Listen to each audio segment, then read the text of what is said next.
Selamat pagi anak-anak, selamat berjumpa kembali dengan pelajaran PAK bersama Mister Chandra. Mari kita berdoa.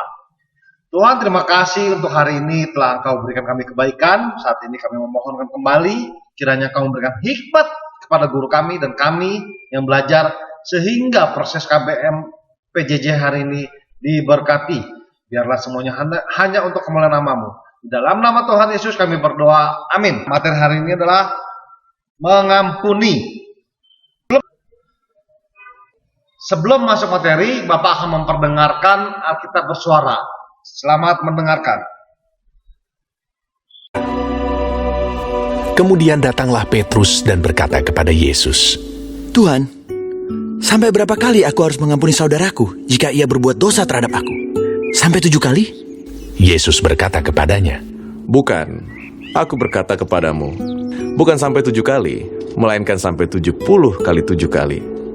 Sebab hal kerajaan sorga seumpama seorang raja yang hendak mengadakan perhitungan dengan hamba-hambanya. Setelah ia mulai mengadakan perhitungan itu, dihadapkanlah kepadanya seorang yang berhutang 10.000 talenta. Tetapi karena orang itu tidak mampu melunaskan hutangnya, raja itu memerintahkan supaya ia dijual beserta anak istrinya dan segala miliknya untuk membayar hutangnya. Maka sujudlah hamba itu menyembah dia. Katanya, sabarlah dahulu, segala hutangku akan kulunaskan. Lalu tergeraklah hati raja itu oleh belas kasihan akan hamba itu, sehingga ia membebaskannya dan menghapuskan hutangnya. Tetapi ketika hamba itu keluar, ia bertemu dengan seorang hamba lain yang berhutang 100 dinar kepadanya. Ia menangkap dan mencekik kawannya itu. Katanya, bayar hutangmu.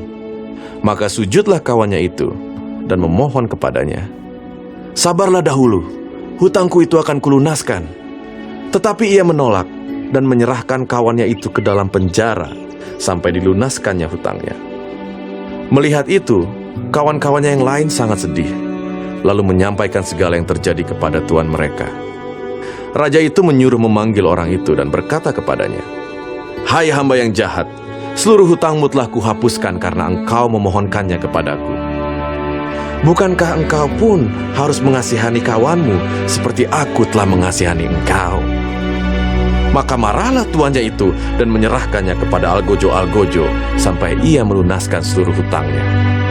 Maka Bapakku yang di sorga akan berbuat demikian juga terhadap kamu, apabila kamu masing-masing tidak mengampuni saudaramu dengan segenap hatimu.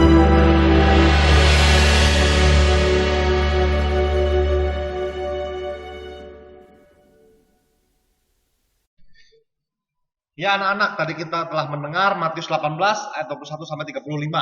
Mengampuni. Di situ diceritakan bahwa ada seorang yang berhutang 10.000 pada raja. Dia memohon pengampunan dan diberi pengampunan. Dianggap lunas. Tetapi ketika ketemu teman yang berhutang lebih sedikit, dia mencekiknya, menyuruh bayar. Akhirnya ketahuan sama raja. Apa yang diperbuat oleh raja? Orang yang tadi telah diampuni akhirnya dihukum. Nah, jadi mengampuni apa sih? Mengampuni adalah kesediaan memaafkan kesalahan orang lain terhadap kita. Ya, itu mengampuni. Sedia nggak kita memaafkan mereka yang bersalah? Terus ada faktor yang sulit mengampuni. Kenapa? Kenapa sih sulit mengampuni? Karena orang yang bersalah tidak mau minta maaf terlebih dahulu. Misalnya teman kita si A bersalah pada kita, tapi dia nggak mau minta maaf, ya sudah saya nggak bisa mengampuni. Oh ya, banyak alasan seperti itu. Kedua, kesalahan yang orang tersebut dirasa sangat menyakitkan, sakit hati, bahkan bisa menyakitkan jasmani kita, bikin cacat. Misalnya kecelakaan atau terdorong ketika main bersama teman sampai kita sakit, misalnya kapelitek, kesleo. Kehidupan ada juga, si Anu masuk jelek-jelekin saya, ngomongnya nggak sesuai dengan apa yang ada di saya, ya. Terus apa lagi? Nggak bisa dong, dia yang salah, harga diri saya, masa saya yang tidak salah saya harus kasih tahu bahwa saya harus mengampuni dia? Gengsi ya, egoisme. Pokoknya masa nggak peduli. Yang penting saya aja, orang lain masa bodo amat. Keangkuhan hati, mirip-mirip sama mempertahankan diri. Dendam, nggak bisa. Dia sudah menyakiti hati saya, dia sudah bikin cacat saya, dia jelek-jelekin saya, jegal saya terus di dalam kehidupan, jelek-jelekin ke orang lain. Dendam saya pokoknya nggak bisa. Nyambungnya apa? Tidak mau berubah sifat kita, nggak mau mengampuni. Ya, bener nggak alasan-alasan itu? Pernah nggak kita mengalaminya? Jujur, Mister juga lagi bergumul terus bergumul. Setiap manusia pasti bergumul tentang hal ini. Ya, nggak mungkin tidak bergumul. Tidak mudah loh mengampuni. Tapi wajib hukumnya. Oke anak-anak. Saat ini Mister akan memberikan tugas kepada kalian. Sekarang ya, bukannya nanti di akhir slide, bukan. Sekarang tugas nilainya keterampilan. Ingat, nilainya keterampilan. Ini nilai yang sangat besar sekali. Buat sebaik mungkin dan jangan copas. Oke? Apa sih persoalannya? Pengalamanku. Catat ya. Tidak ditayangkan. Pengalamanku. Bila bersalah pada orang lain. 1, cepat minta maaf. Kasih alasannya. Kedua, menunda-nunda untuk meminta maaf. Alasannya apa? Ketiga, jarang meminta maaf. Alasannya apa? Keempat, tidak meminta maaf dan pura-pura tidak bersalah. Alasannya apa? Oke ya. Mister ulangi lagi. Tugas hari ini nilainya keterampilan. Porsinya lumayan besar. Mengenai apa? Pengalamanku. Bila bersalah kepada orang lain. Artinya apa? Jika saya bersalah kepada orang lain. 1, cepat minta maaf. Alasannya apa? Kedua, menunda-nunda untuk meminta maaf. Alasannya apa? Ketiga, jarang meminta maaf. Alasannya apa? Keempat, tidak meminta maaf dan pura-pura tidak bersalah. Alasannya apa? Ya, silakan catat yang tadi Mister kata-kata yang udah Mister kasih tahu dan alasan kalian sendiri. Oke?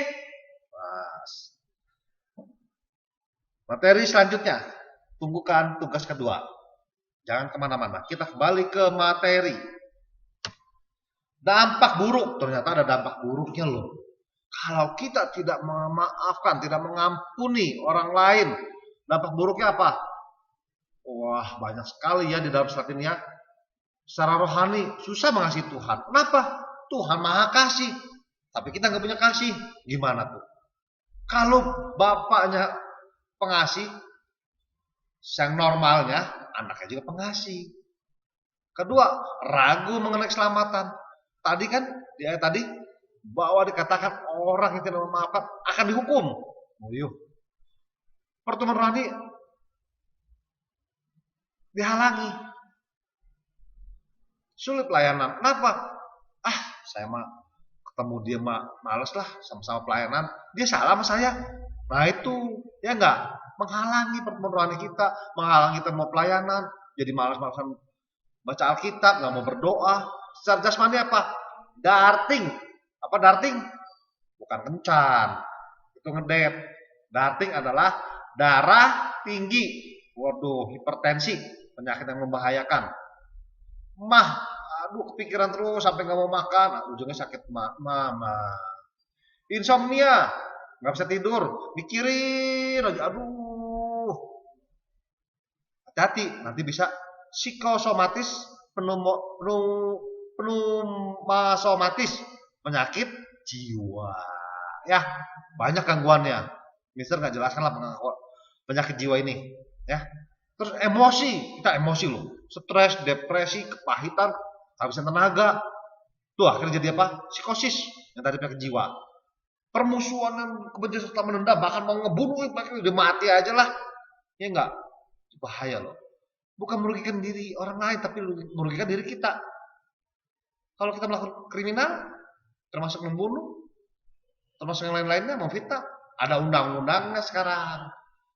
Membunuh ada undang-undangnya pidana. Fitnah bisa apalagi di medsos, waduh bahaya banget. Kena UUD IET.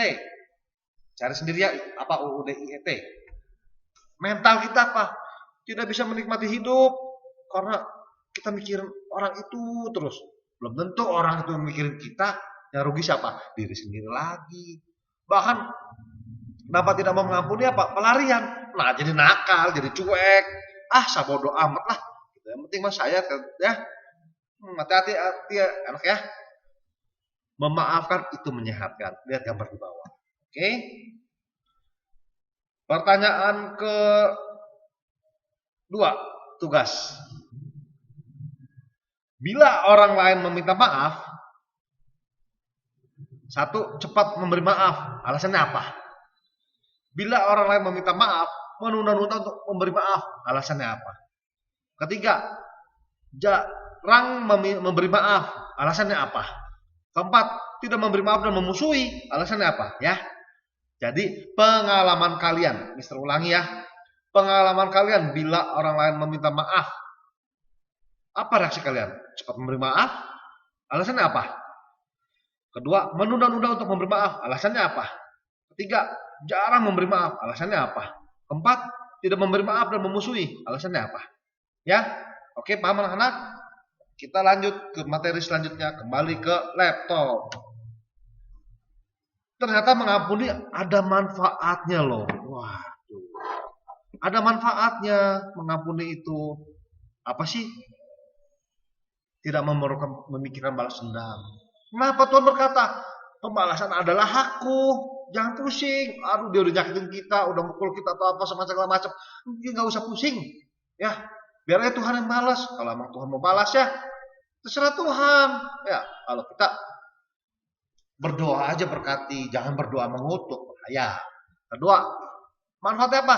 Menjadikan diri kita pengikut Kristus yang menerapkan perintahnya. Kan disuruh mengampuni kata Yesus di dalam Matius ayat 44, Yohanes 15 ayat 12. Ya enggak? Baca nanti ayatnya ya di rumah. Terus apa? Ibadah terhalangi. Aduh, kesel sama dia terus. Jadi malas doa, malas ngapa-ngapain, nggak mau ke gereja. Sebel nemu muka dia di gereja. Malu, ayo. Kalau manfaat mengampuni apa? Ibadah tidak terhalangi. Ya enggak? Bebas, nyaman. Tenang-tenang saja. Oke, selanjutnya apa manfaatnya? Perasaan negatif hilang. Waduh, jangan-jangan dia bakal begini sama saya. Enggak, hilang semua. Tenang, damai, sejahtera penuh. Oke? Manfaatnya selanjutnya apa? Menghilangkan rasa permusuhan. Ada permusuhan, santai aja. Ya kalau dia mengampuni ya biarkan saja lah ya. Nanti kita tidak memusuhi dia. Kita baik pada dia. Mengerti? Belajar untuk menjadi lebih dewasa rohani. Memaklumilah kekurangan orang lain, kesalahan orang lainnya. Jangan minta dimaklumi saja. Hati-hati nih para wanita khususnya. Jangan sampai minta dimaklumi nyanyi gini. Karena wanita ingin dimengerti. Jangan ya. Itu salah ya. Oke? Paham ya anak-anaknya sampai di sini ya? Itu manfaatnya. Sabarlah kamu seorang terhadap yang lain, dan ampunilah seorang yang akan yang lain apabila seorang menaruh dendam terhadap orang yang lain, sama seperti Tuhan telah mengampuni kamu, kamu perbuat jugalah demikian. Tuhan berkata ya. Manfaat selanjutnya apa? Menjadikan diri lebih banyak belas kasihan, murah hati, tidak kejam, tidak jahat. Ada di Lukas 7 ayat 47. Kelegaan dan kebahagiaan bagi yang menerima dan memberi. Sama-sama enak, damai, nggak ada berantem, nggak ada permusuhan, ya nggak? Kalau selanjutnya apa? Tidak saling menghakimi atau menghukum.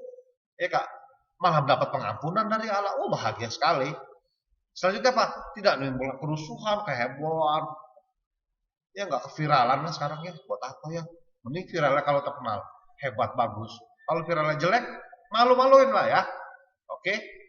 Selanjutnya apa? Tidak mudah mengutuk, maka mendoakan, memberkati, memberikan kebutuhannya. Alkitab berkata, kalau orang yang salah, kamu kasih minum, kasih makan. Sama seperti menumbuk bara. Enggak perlu kasih racun. Enggak perlu sampai mati, enggak perlu. Entar udah waktunya mati ya. Enggak, pasti mati. Enggak. Oke? Aman anak? Nah. Tugas selanjutnya. Apa tugas selanjutnya? Silakan baca dari Yohanes 8 ayat 2 sampai 11. Mister ulangi ya. Silakan baca Yohanes 8 ayat 2 sampai 11. Ini merupakan kasus seorang wanita tertangkap basah melakukan zina. Nah, setelah kalian membaca itu, kalian bikin 2 kolom. Kolom pertama, bagaimana sikap orang banyak? Kedua, bagaimana dengan sikap Yesus? Maksudnya apa? Sikap orang banyak terhadap orang yang ketangkap, wanita yang tertangkap zina itu gimana? Sikap Yesus terhadap orang wanita yang tertangkap ketika melakukan zina gimana? Ya, Mister ulangi. Silakan baca Yohanes 8 ayat 2 sampai 11. Yohanes 8 ayat 2 sampai 11. Di situ tercatat seorang wanita tertangkap basah melakukan zina. Nah, yang kalian perlu jawab adalah bikin 2 kolom. 1 kolom sikap orang banyak. Orang banyak yang menangkap wanita itu bagaimana sikapnya? Nah, kalian baca dalam teks Yohanes tadi. Terus sikap Yesus seperti apa? Baca. Ingat, jangan copas dari ayat. Baca, pikirkan kembali, ketik menurut pikiranmu yang berdasarkan Alkitab pastinya ya, bukan berdasarkan pikiranmu, bukan saya, berdasarkan Alkitab. Terus selanjutnya apa? Pendapatmu sendiri terhadap kedua sikap di atas. Apa sih menurutmu pendapatmu terhadap sikap orang banyak tadi? Pendapatmu terhadap sikap Yesus. Ayo, apa pendapatmu? Kemudian refleksikan. Nah, ya. Beberapa minggu lalu Mister sudah kasih contoh cara menulis refleksi. Refleksikan Yohanes 8 itu ya. Oke? Sikap orang banyak refleksikan, sikap Yesus refleksikan menurut perenunganmu. Oke? Paham anak-anak? Segitu aja tugasnya, kita lanjut kembali ke laptop. Apa sih selanjutnya? Ini ada kisah mengampuni. Alkitab sangat banyak mencatat. Mister kasih beberapa aja ya. Kisah Esau dan Yakub. Ingat kisah Esau dan Yakub? Gimana? Yakub menyuruh Esau menjual hak sulungnya. Akhirnya mereka bertengkar. Yakub kabur. Setelahnya apa? Yakub datang pada Esau meminta maaf. Ternyata Esau sudah memaafkan. Bahagialah mereka berdua saudara. Ya enggak? Yusuf dan saudara-saudaranya. Wah, Yusuf bagaimana? Kurang apa lagi itu penderitaannya? Tapi apa Yusuf dendam enggak? Kejam enggak? Enggak. Yusuf mengampuni. Karena itu jelek-jeleknya juga saudara, ya enggak? Wah. Terus apalagi Stefanus dirajam. Murid Tuhan Yesus Stefanus dirajam. Dirajam tuh ada gambar, ditimpukin, dilempar batu. Wah, bukan batu kerikil kecil-kecil, batu yang gede-gede, bisa mati orang. Apa kata Stefanus? Ya Tuhan ampunilah karena mereka tidak tahu apa yang mereka perbuat. Masih bisa mengampuni loh di akhir daripada azalnya. Terus apa lagi? Waktu Petrus tanya kepada Tuhan Yesus, bagaimana saya harus mengampuni berapa kali? Biasanya 3 kali ya, 1 ampuni, 2 kali ampuni, 3 kali tiada maaf, tiada ampun bagimu, ya enggak? Salah. Apa jawaban Tuhan Yesus? Kau harus mengampuni saudaramu sebanyak 70 kali 7. Artinya apa? Terus saja mengampuni. Bisa nggak? Bisa, Tuhan berkati. Tuhan masih kekuatan. Oke? Ya. Kenapa? Mengampuni 70 kali 7 artinya tanpa batas, tanpa syarat, tanpa sisa. Clear semuanya. Oke? Nah, ada tipsnya nih, mengampuni. Pertama, akuilah pada Tuhan dan ungkapkan perasaanmu dengan kata-kata minta ampun sama Tuhan dulu. Ya enggak? Kalau kita secara jasmani, aduh, nggak bisa. Tapi kalau Tuhan kasih kekuatan, pasti bisa. Kedua, baca Alkitab khususnya bagi mengampuni. Bagaimana mengampuni? Bagaimana pengampunan? Ya. Ketiga, menghapus semua arsip kesalahan dan daftar kesalahan orang itu. Artinya apa? Ya sudahlah, sudah salah, mau diapain lagi ya? Masih sudah jadi gugur. Asal jangan diulangi lagi. Biar orang itu baik, kita juga baik, ya. Kalau dia mau berbuat salah, kita tegur. Jangan ya, dan berbuat salah lagi. Mengampuni merupakan pilihan untuk menjadi seorang yang dewasa dan bertanggung jawab. Pengampunan adalah suatu cara untuk membuka hidup Anda sendiri pada kepenuhan segar dalam kuasa Roh Kudus. Apakah Anda mau mengampuni? Apakah kalian mau mengampuni? Berdoa selalu kepada Tuhan ya. Oke, anak-anak, sampai di sini materi kita. Selamat mengerjakan tugas, kumpulkan di jam mata pelajaran PAK. Oke, ya. Jangan telat karena mempengaruhi nilai. Jangan ngasal, mempengaruhi nilai. Jangan copas, itu haram hukumnya, ya. Tidak baik. Oke, terima kasih. Selamat mengerjakan. Tuhan memberkati.